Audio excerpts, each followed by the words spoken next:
High एक NEET का PYQ है। इसमें बोला जा रहा है force of 10 Newton act on A charge particle between two plates of A charge capacitor.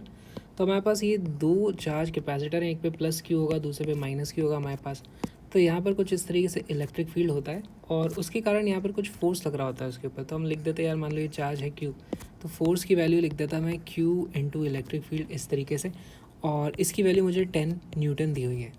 फिर बोला जा रहा है कि एक प्लेट को मैंने निकाल दिया। अब मैंने एक प्लेट को निकाल दिया तो उससे क्या होगा, ये वाली प्लेट चली गई, तो अब इसके ऊपर चार्ज अभी भी क्यों रहता है। तो ऐसा समझेंगे हम कि भाई यहाँ पर जो इलेक्ट्रिक फील्ड होता था वो दोनों प्लेट्स के कारण होता था। तो अब यहाँ पर इलेक्ट्रिक फील्ड की वैल्यू कितनी हो जाती है, यहाँ पर इलेक्ट्रिक फील्ड हमारे पास हो जाता है E/2। तो उसके हिसाब से हमारे पास फोर्स की वैल्यू आ जाती है Q इंटू E/2, जिसकी वैल्यू आ जाती है मेरे पास 5 न्यूटन। और यहाँ पे हम ए को मार्क कर देते हैं। लेकिन मेरे को डाउट आ रहा है कि अब यहाँ पे अगर एक सिंगल प्लेट बची हुई है जिसके ऊपर चार्ज होता है क्यू, तो यहाँ पर क्या होता है, ये हमने ये नहीं देखते थे, यहाँ पर Q/2 इस तरफ आ जाता है, इस तरफ भी आ जाता है Q/2। तो अगर हमारे पास Q चार्ज होता पूरा एक तरफ तो उसके कारण इलेक्ट्रिक फील्ड E/2 आ रहा था।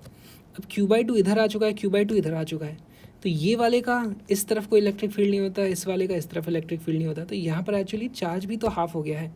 तो अब हमारे पास फिर से जो इलेक्ट्रिक फील्ड की वैल्यू हो जाती है वो और E/4 नहीं हो जानी चाहिए, क्योंकि चार्ज हमारा आधा गायब हो गया है। तो इस केस में तो हमारे पास आंसर आना चाहिए 2.5 न्यूटन। तो क्या ये अप्रोच गलत है? क्या हमें ये चीज़ अज्यूम करनी चाहिए, क्योंकि कैपेसिटर को हम पैरेलल प्लेट मतलब इस तरीके से एक प्लेट मानते हैं। इसका क्या इलाज होगा? ये नीट का PYQ है, तो सब जगह आंसर तो मुझे 5 मिला हुआ है। क्या करें इस क्वेश्चन का, प्लीज़ मुझे हेल्प कर दो।